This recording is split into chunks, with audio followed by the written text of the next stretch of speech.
Nilinaw ni Barbie Imperial na hindi siya ang third party sa hiwalayang Richard Gutierrez at Sara Labati, matagal na raw wala ang ex-couple nang maging sila ng aktor.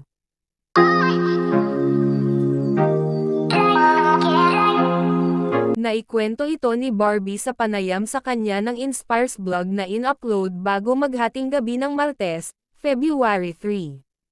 Opo, wala na po sila noon, hindi ko lang po sigurado kung anong eksaktong month yung naghiwalay sila pero kami ni Richard ay nagsimula nung pumunta kami ng Tipsy Pig.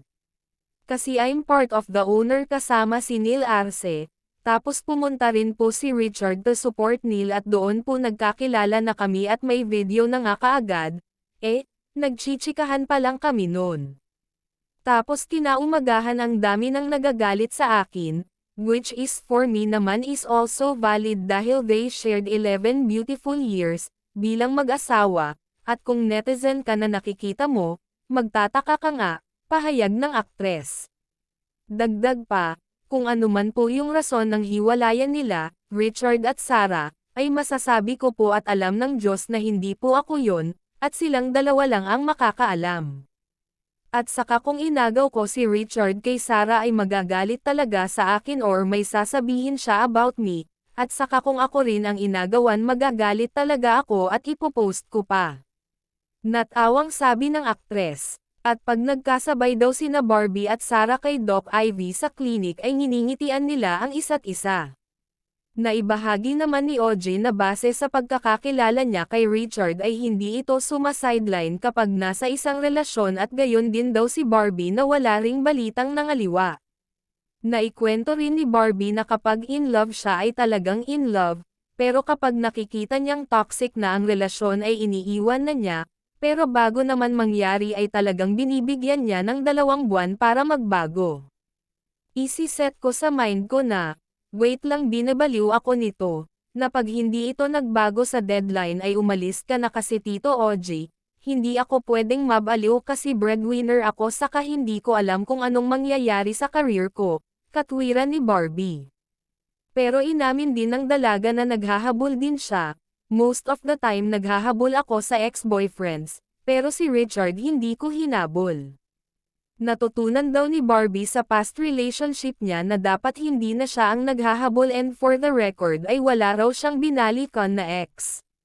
Hindi ko po friends ang naging ex ko, pero kapag nasasalubong ko sila, nag-smile lang po ako, sambit ng aktres. At tungkol naman sa ina ni Richard na si Annabel Rama ay inamin ni Barbie na magkasundo sila. Okay po kami ni Tita Annabel as in sobrang sweet po sa akin ni Tita Annabel, sobra pong maalaga, casual na sabi ng dalaga.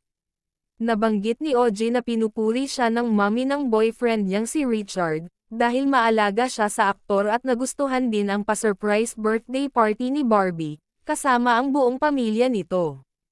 Ang naunang plano ay dinner lang sina Barbie at Richard kasama ang mga anak nitong sina Zion at Kai, pero plano rin pala ni Tita Annabel na makasama si Richard sa kaarawan nito kasama ang kambal na si Raymond, at doon na naisip ng aktres na isama na ang lahat lalo't nakalabas na ng hospital si Eddie Gutierrez at good mood daw ang lahat. Kaya naman sobrang napuri nga si Barbie ng nanay ng boyfriend niya dahil pinagsama-sama nito ang mga mahal sa buhay ng aktor. Sabi pa ni Barbie, every time na may gatherings pinagtatabi niya ako ng mga ulam, tapos inuuwi ko ang sasarap pa naman ng ino-order ni tita, at minsan nagpapadala po siya ng crabs sa bahay, sa kondo ko po kasi alam niyang mahilig ako sa crabs.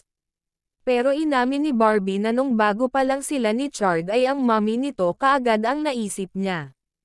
Actually po yun ang unang concern kasi talagang natakot po ako, sabay sabing sorry po tita, pero sa totoo lang po kung sino pa yung sinasabing maldita, yung impression ng mga tao siya pa po yung sobrang pinaka-warm sa lahat ng mga mom ng mga naging boyfriend ko po, pero palagi pa rin po akong natatakot po.